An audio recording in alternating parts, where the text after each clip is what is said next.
In this video, I want to talk about a very important archetype named I'll show you what she looks like.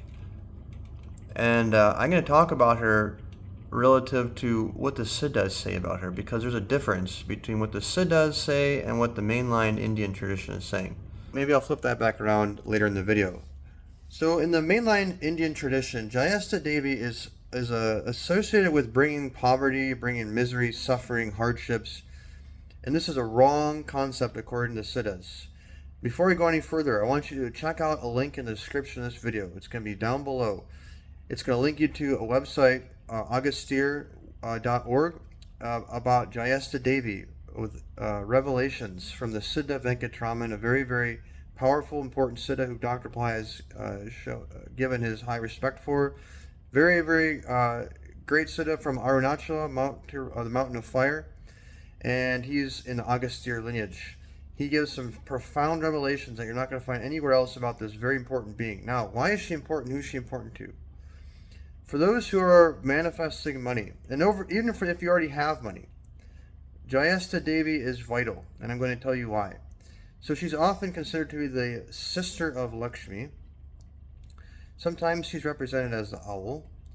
And why is she important is because, while Lakshmi gives the wealth itself, it is Jayasta Devi who gives you the capacity to enjoy the wealth.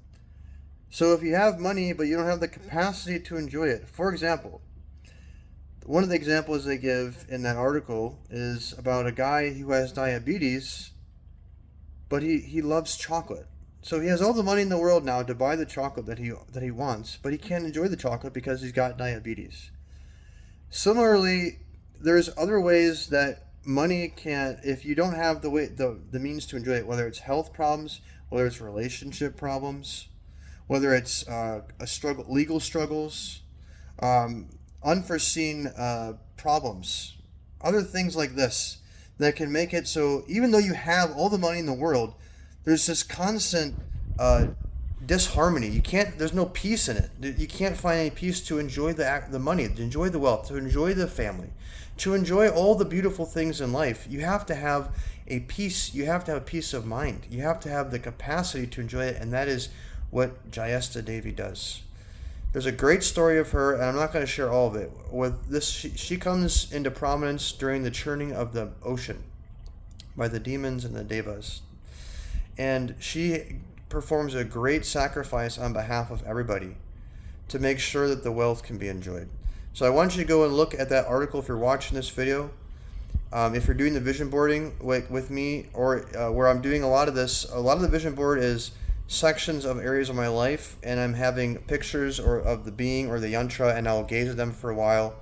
I will have this intention of them baying, where they become part of me. That form is activating inside of me. Part of myself is being activated, and I have it with an intention. So in the case of Jayasta Devi, I'm having it as she keeps poverty and suffering away. I have the preeminent ability to enjoy wealth.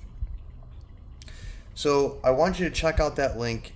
Look at that link, learn all about this great being, and if you read that link, your eyes will be open to her greatness in a way that I also didn't know. Because when you typically hear about her as Lakshmi's sister, she's the opposite. They consider her as the opposite of Lakshmi, where Lakshmi is the good and Jayasta Devi is the bad. The truth is, she's the one who keeps the bad away, so you can enjoy the Lakshmi, so you can enjoy the fulfillment and all the wealth. So I wanted to make this video in honor of Jayasta Devi. I've really connected with her. She's fantastic. And I'll give you one little tip about her. First of all, you just Google her and find a picture of her that you like, that you connect with. Just gazing at it. Remember the 3 steps of focus. You can even compress it into 2 steps.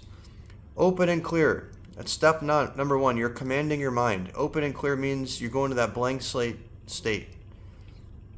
You're in this highest state of being imprinted, of being receptive to this information that she's going to bring into you. This is a symbol.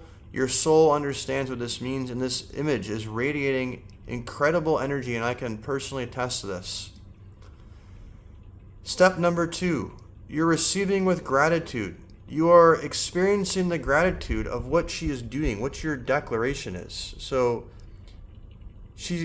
poverty and suffering is away. You have the full capacity to enjoy wealth through her blessings. And she's becoming part of you. When you're looking at her, you are seeing this image merge and mix with yourself. That being is living inside of you. Open and clear, receive with gratitude. Identify and become. Identify with and become. You can merge this in step 2, that gratitude is born out of this has already happened. So you are becoming this. Sometimes you need the cue though. So make sure you become that person, that version of yourself who can enjoy wealth, who is free from the poverty and hardships that would block the fulfillment of the wealth. You are that version of yourself now. This is a 2 or 3 step process that you go through when you're looking at this. Holding on to this idea, that form is mixing with you. It is living inside of you. So, leave a comment underneath this video with any questions, feedback, comments, experiences. I would love to hear from you. Give this video a like if you found it useful or inspiring, so other people can see it too. Wishing you the best, as always. Happy manifesting.